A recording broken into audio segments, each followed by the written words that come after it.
All right, welcome back everybody to my channel. Today we're going to start a new book, which is my favorite from my childhood, and I've been waiting a while for it to come in the mail, and it finally came. I've been talking about it for a while, and it's about a little boy and his best friend who is a flying little man, and about their adventures and how they become best friends. So today we're going to read the first chapter or two. Karlsson on the roof. Chapter 1. Karlsson on the roof. In a perfectly ordinary street, in a perfectly ordinary house in Stockholm, lives a perfectly ordinary family called Stevenson. It consists of a perfectly ordinary father and a perfectly ordinary mother, and 3 perfectly ordinary children, Seb, Sally, and Smidge. "I'm not an ordinary Smidge at all," says Smidge. But he's lying. He most certainly is ordinary. There are so many boys of 7 with blue eyes and snub noses and unwashed ears and trousers that always have holes in the knees. So Smidge most definitely is perfectly ordinary. There's no question about it. Seb is 15 and likes football and isn't getting on very well at school, so he's perfectly ordinary too. And Sally is 14 and has her hair in a ponytail like other perfectly ordinary girls. There's only one person in the whole house who isn't ordinary, and that's Karlsson on the roof. He lives up on the roof, Karlsson, and that's not very ordinary for a start. It may be different in other parts of the world, but in Stockholm, you scarcely ever find anyone living in a special little house up on the roof. Yet that is precisely what Karlsson does. He's a very small, round, determined gentleman, and he can fly. Everybody can fly in airplanes and helicopters, but Karlsson is the only one who can fly all by himself. He simply turns a winder somewhere in front on his tummy button, and hey, there you go. A clever little motor on his back starts whirring. Karlsson stands there for a moment while his motor revs up, and then when his propeller is whizzing round fast enough, Karlsson takes off and hovers away as fine and stately as a high court judge, if you can imagine a high court judge with a propeller on his back. Karlsson is very happy in his little house up on the roof. In the evenings, he sits on his front step and smokes his pipe and looks at the stars. Of course, you can see the stars much better from up on the roof than anywhere else in the building. So it's strange, really, that not more people live on roofs. But the people who rent the flats in the house don't know you can live on roofs. They don't even know that Karlsson has his little house up there because it's so well hidden behind the big chimney. And anyway, most people don't notice houses as small as Karlsson's, even if they trip over them. A chimney sweep once caught sight of Karlsson's house as he was about to sweep the chimney, and he was quite astonished. "That's strange," he said to himself. "There's a house up there. Who would have thought it? There's a house up on the roof. But how did it get there?" Then he set about sweeping the chimney and totally forgot the house, and never thought of it again.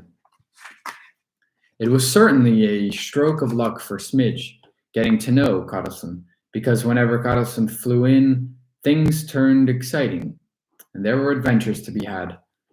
Perhaps Karlsson thought it was a stroke of luck getting to know Smidge too, because after all, it can't always be much fun living all alone in a house without anyone else realizing you're there. It must be nice to have someone to call out, "Hey, son, Hobson, Karlsson," whenever you fly in. This is how Karlsson and Smidge met. It was one of those difficult days when it wasn't the least fun being Smidge. Normally it was rather nice being Smidge because he was the pet and darling of the whole family, and they all spoiled him as much as they could. But there were days when everything went wrong. On days like that, you were told off by your mother for making more holes in your trousers, and Sally said, "Blow your nose, kid," and Dad was cross because you were late home from school. Why must you hang about the streets? Father asked. Hang about the streets. What Dad didn't know was that Smidge had met a dog, a lovely, friendly dog that had sniffed at Smidge and wagged his tail and looked as if he would like to be Smidge's dog.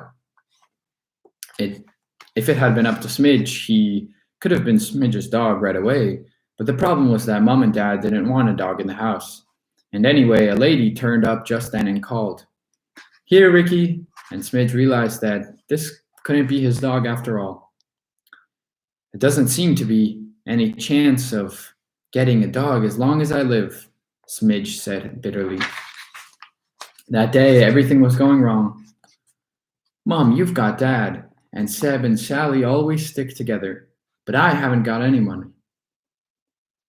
But Smidge, love, you've got all of us, said Mom. Oh, no, I haven't, said Smidge even more bitterly, because he suddenly felt as if he had nobody in the whole wide world. There was one thing he did have, though. He had his own room, so that was where he went. It was a beautiful light spring evening, and the window was open. The white curtains were swaying gently to and fro, just as if they were waving to the small pale stars up there in the spring sky. Smudge went over to the window and looked out. He thought about that friendly dog and wondered what he was doing now, whether he was lying in a dog basket in a kitchen somewhere, and whether a boy, some other boy, not Smidge, was sitting on the floor beside him, patting his shaggy head and saying, Good dog, Ricky. Smidge gave a big sigh. Then he heard a faint buzzing sound. The buzzing grew louder, and all at once a fat little man flew slowly past the window. It was Karlsson on the roof, but Smudge didn't know that yet, of course. Karlsson merely gave Smidge a long look and went sailing by. He took a little detour over the roof of the house opposite, did a circuit of the chimney, and then headed back to Smidge's window.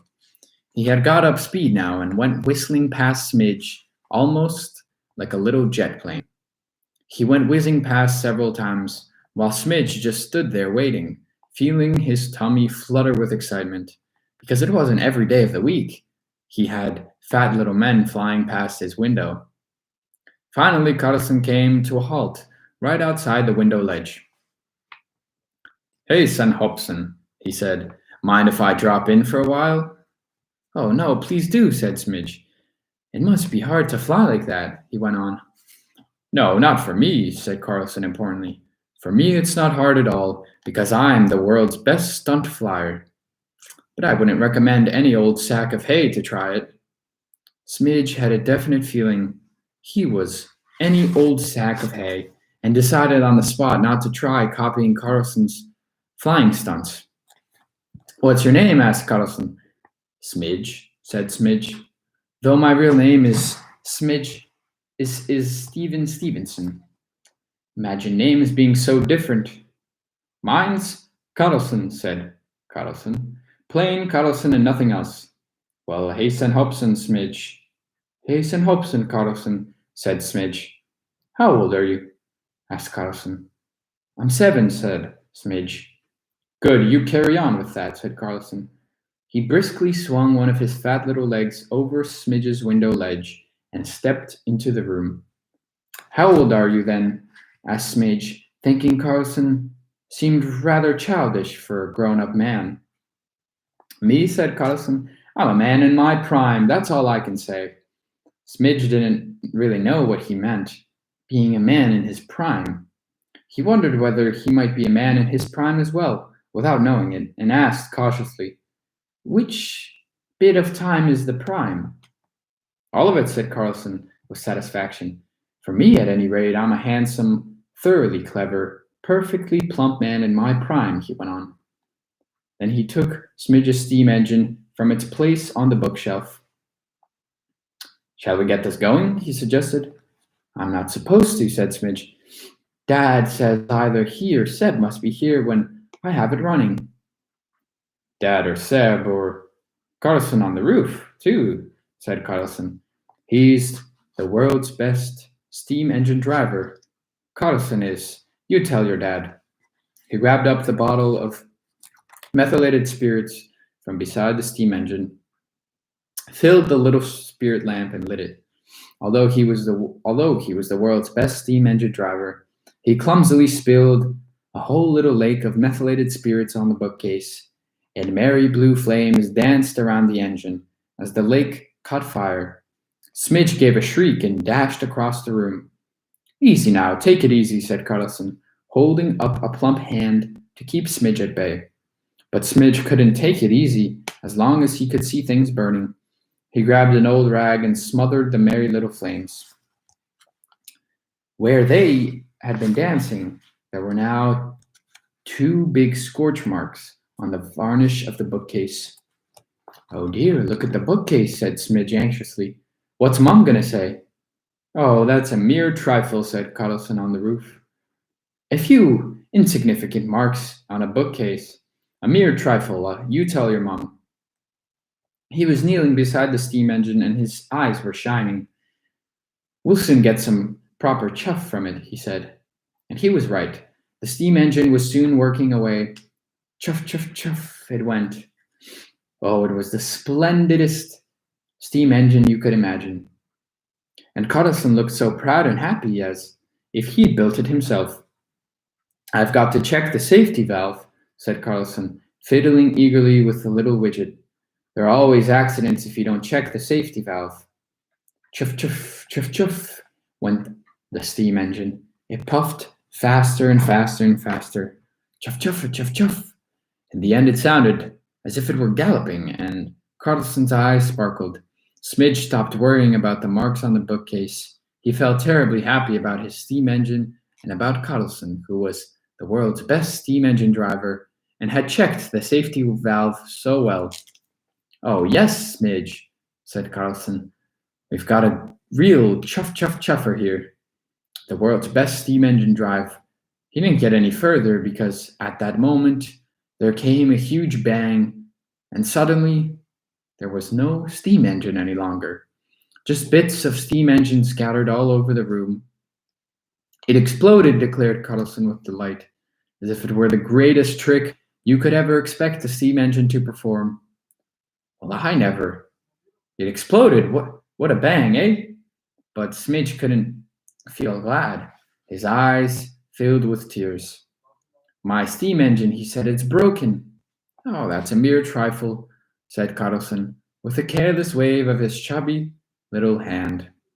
You can soon get a new one. Where can I? Asked Smidge. I've got thousands up at my place. What do you mean, up at your place? Said Smidge. Up at my house on the roof, said Karlsson. You've got a house on the roof? Asked Smidge. With thousands of steam engines on it? Yes, there must be at least a few hundred, asked Karlsson. Oh, I'd love to see your house, said Smidge. It sounded like such a wonderful idea. A little house up on the roof, with Karlsson living in it. Just think, a house full of steam engines, said Smidge. Thousands of them. Yes, I haven't counted exactly how many I've got left, but there are definitely several dozen, said Karlsson. They explode from time to time, but I definitely always have a couple of dozen left. Well, maybe I could have one then, said Smidge. Of course, said Karlsson, of course. Right now, Smidge asked. Well, I need to look it over a bit first, said Karlsson. Check the safety valve and that sort of thing. Easy now, take it easy. You'll get it another day. Smidge began collecting up the pieces of what had once been his steam engine.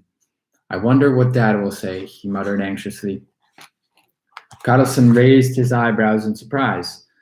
About the steam engine, he said. A mere trifle that he doesn't need to worry about it in the least.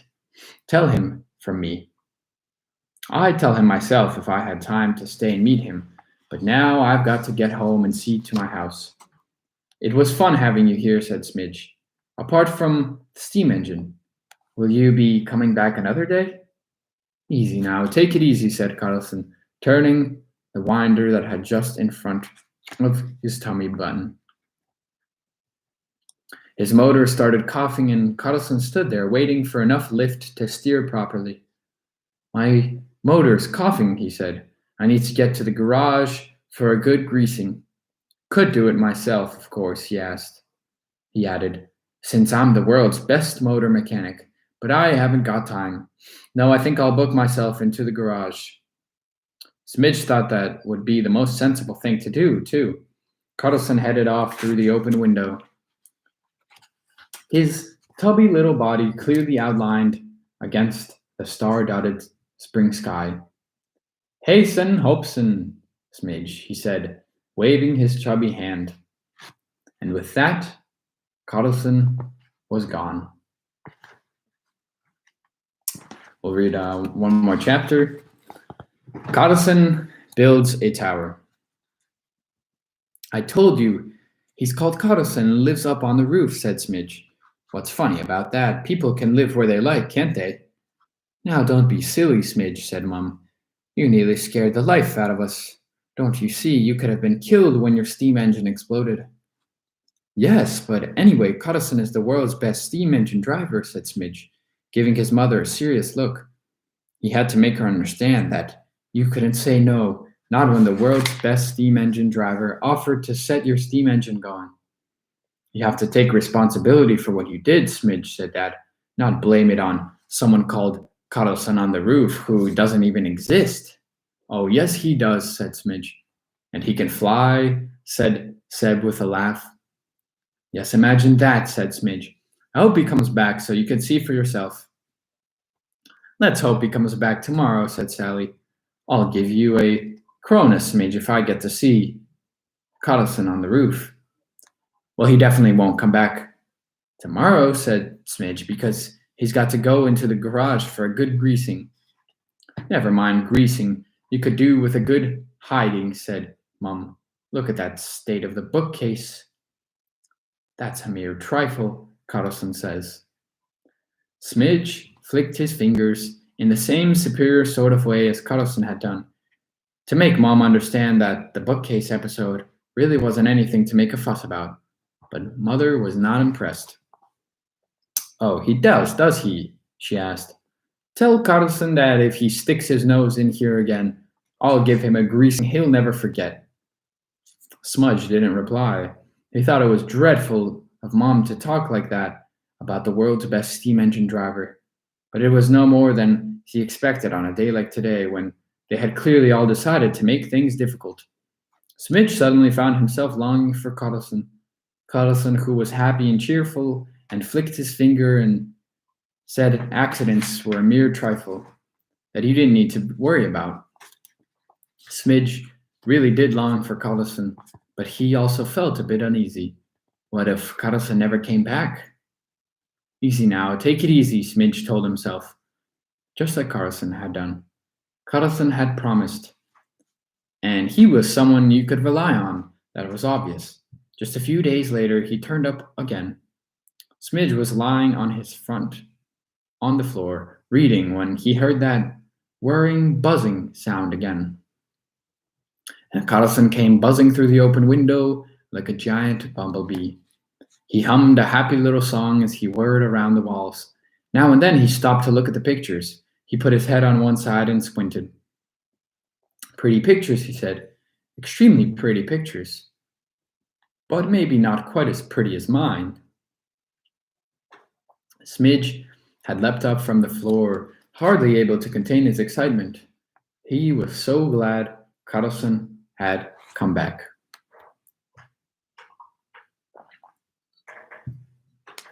Have you got a lot of pictures up at your house? He asked. Thousands, said Karlsson. Paint them myself, in my spare time. All over cockerels and birds and other pretty stuff. I'm the world's best cockerel painter, said Karlsson, coming in to land beside Smidge with an elegant turn. Ah, Karlsson, said Smidge. How about, can I come up with you and see your house and steam engines and pictures? Of course, said Karlsson. Definitely. You'd be most welcome. But another day. Soon, begged Smidge. Easy now, take it easy, said Karlsson. I need to do a bit of cleaning up first, but it won't take long. The world's best speedy cleaner. Can you guess who that is? asked Karlsson mischievously. Could it be you? Said Smidge. Could be, shouted Karlsson. Could be. Don't doubt it for a moment. The world's best speedy cleaner is Karlsson on the roof. Simply everybody knows that. And Smidge could well believe Karlsson was the world's best at everything. He was the world's best playmate, too, for sure. You just knew he was. Chris and Jemima were all right, but they weren't as exciting as Karlsson on the roof. Smidge decided to tell Chris and Jemima about Karlsson the next day they walked home from school together. Chris always talked a lot about his dog, whose name was Wolf. Smidge had been jealous of Chris for ages because of that dog. But if he starts going on about Wolf tomorrow like he always does, I shall tell him about Karlsson, thought Smidge. What's Wolf compared to Karlsson on the roof? I shall say. But there was still nothing Smidge longed for more than a dog of his own. Karlsson interrupted his thoughts. I feel in the mood for a bit of fun, he said, looking around with curiosity. Haven't you got another steam engine? Smudge shook his head. The steam engine, that reminded him. Now he had Karlsson here. Mom and Dad could see that he existed. Seb and Sally, too, if they were at home. Do you want to come and say hello to my mom and dad? Asked Smidge. Delighted, said Karlsson. It'll be nice for them to meet me, handsome and altogether clever as I am. Karlsson strutted back and forward across the floor, looking pleased with himself. Perfectly plump, too, he added. A man in his prime. Be nice for your mum to meet me. Just then, Smidge caught the first waft of frying meatballs from the kitchen, and he knew it would soon be time for dinner. Smidge decided to wait until after dinner to let Karlsson meet his mum and dad. It's never a good idea to disturb mothers when they are frying meatballs. What's more, mum and dad might decide to say something to Karlsson about the steam engine and the scorch marks on the bookcase. And that had to be prevented at all costs. At the dinner table, Smudge would somehow cunningly get his parents to understand how you behave towards the world's best steam engine driver. He just needed a bit of time. After dinner, that would be fine. He'd take the whole family into his room. Right, see for yourselves. Here's Karlsson on the roof, he would say.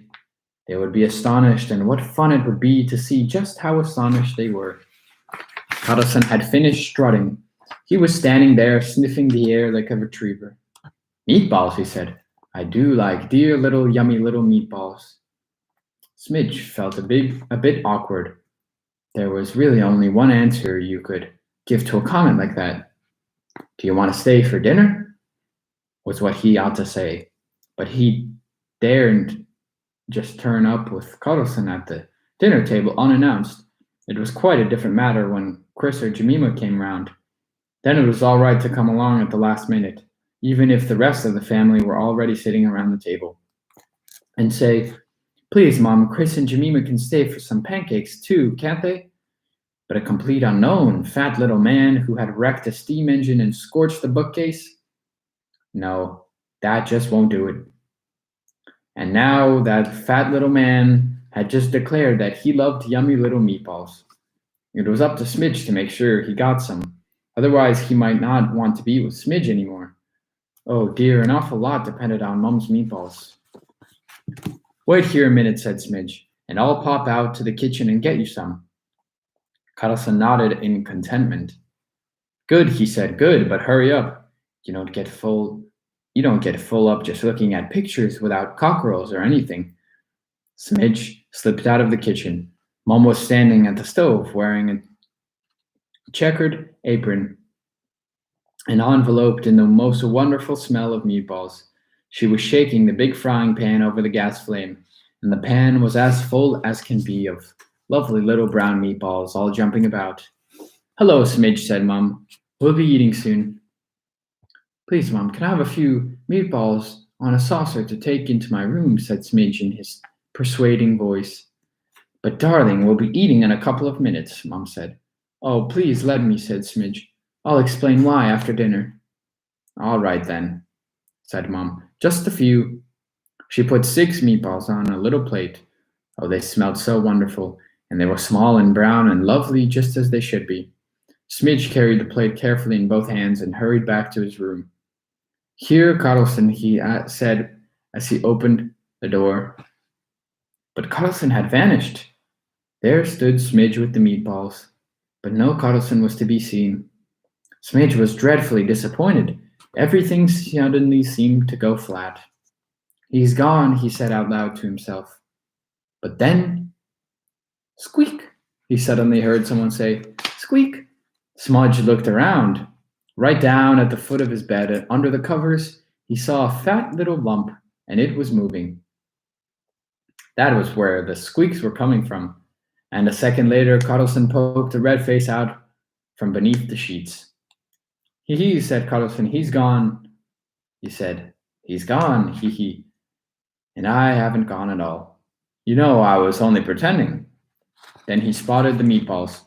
Like a shot, he turned the winder on his tummy. His motor started to whir, and Karlsson came flying through the air, headed straight for the plate. He snatched a meatball as he passed, rose quickly up to the ceiling, and circled the light, happily munching the meatball. Delicious, he said. Mighty tasty meatball. You might almost think the world's best meatball maker had made it. Though we know he can't have done, said Karlsson. And then he made a lightning dive back down to the plate and snatched another one. Just then, Mum called from the kitchen. Smidge, dinner's ready. Hurry up and wash your hands and come. I've got to go again, said Smidge, putting down the plate. But I'll be back soon. Promise you'll wait for me. Yes, but what'll I do in the meantime? Asked Karlsson, landing beside Smidge with a reproachful little thud. I need some fun while I'm waiting. Are you sure you haven't got any more steam engines? No, said Smidge. But you can borrow my building set. Just the thing, said Karlsson. Smidge got his building set out of the toy cupboard. It was a really nice set with lots of different parts you could fix together to make different things. Here you are, he said. You can build cars and cranes and all sorts of things. Think I don't know what you can do and what you can't, asked Karlsson. I am the world's best putter together of building sets, you know. Then he quickly crammed another meatball into his mouth and pounced on the building set. Let's see, he said, emptying all the bits and pieces onto the floor. Smidge had to go, although he would far rather have stayed and watched the world's best putter together of building sets get down to work. And the last thing he saw as he turned around in the doorway was Karlsson sitting on the floor, singing happily to himself. Hurrah! How good at building I am. Hurrah! How ever so clever I am. And more or less perfectly plump. Yum! He sang the last part just as soon as he had swallowed the fourth meatball. Mom and Dad and Seb and Sally were already sitting at the table. Smidge slipped into his place and picked up his napkin. Promise me something, Mom, and you too, Dad, he said. What is it you want us to promise? Asked Mom. Promise first, said Smidge. Dad didn't really want to agree to promise just like that. Who knows, you might be wanting me to promise you a dog again, he said. No, it isn't a dog, said Smidge, though it would be great if you had promised that. No, it's something else and nothing bad at all. Promise, he'll promise. Oh, all right, we'll promise, Mom said.